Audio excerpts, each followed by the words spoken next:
অনূর্ধ্ব-23 Asia cup বাছাই দ্বিতীয় ম্যাচেও পরাজয় বরণ করতে হয়েছে বাংলাদেশের যুবাদের। ইয়েমেনের কাছে 1-0 গোলে হেরে মূল পর্বে যাওয়ার স্বপ্ন ভেস্তে গেল ফাহমিদুল কিউবাদের। মুজিবুর রহমান জনের লাল কার্ডের পর বাংলাদেশ 10 জনের দলে পরিণত হলে সেই সুযোগ কাজে লাগিয়ে ম্যাচের একেবারে শেষ মুহূর্তে গোল করে জয় পায় ইয়েমেন। ম্যাচের শুরু থেকে আজ বাংলাদেশের যুবারা ছিল সচেষ্ট।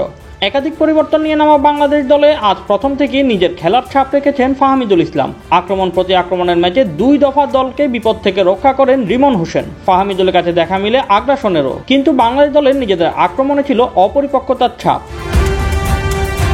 ম্যাচের 31 মিনিটে আসে শেখ মোরসালিনের সেই ট্রেডমার্ক দূরপাল্লার শট, যে ধরনের শটে তিনি জাতীয় দল ও ঘরোয়া ফুটবলে নিয়মিত গোল করে অভ্যস্ত। তবে জালের দিকে যাওয়া বল ঝাঁপিয়ে পড়ে রক্ষা করেন ইয়েমেনের গোলরক্ষক। ফরওয়ার্ডদের রসায়নের অভাবে গোলশূন্যতায় বিরতিতে যায় 2 দল। দ্বিতীয়ার্ধে মোরসালিনের একটি ক্রস বক্সে ভালোভাবে রিসিভ করতে ব্যর্থ হন মিরাজুল, না হয় তৈরি হতে পারত ভালো একটি গোলের সুযোগ। ম্যাচে 70 মিনিট থেকে খেলার নিয়ন্ত্রণ নিয়ে নেয় ইয়েমেন। 79 মিনিটে 2 দফা ভালো সুযোগও তৈরি করে তারা, তবে কাঙ্ক্ষিত গোলটি পাওয়া হয়ে ওঠে না। 83 মিনিটে ইয়েমেনের সালের শট ঠেকিয়ে দলকে রক্ষা করেন গোলরক্ষক শ্রাবণ।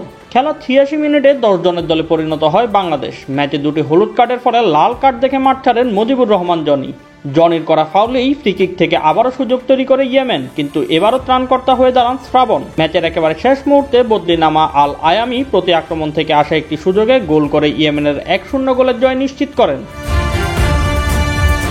11 গ্রুপের চ্যাম্পিয়ন ও সেরা 4 রানার্স আপ আগামী বছর সৌদি আরবের মূল পর্বে খেলবে, কিন্তু বাংলাদেশের সেই স্বপ্ন আজ ভেঙে গেল। গ্রুপ পর্বের শেষ ম্যাচে 9 সেপ্টেম্বর সিঙ্গাপুরের বিপক্ষে মাঠে নামবে বাংলাদেশের যুবারা।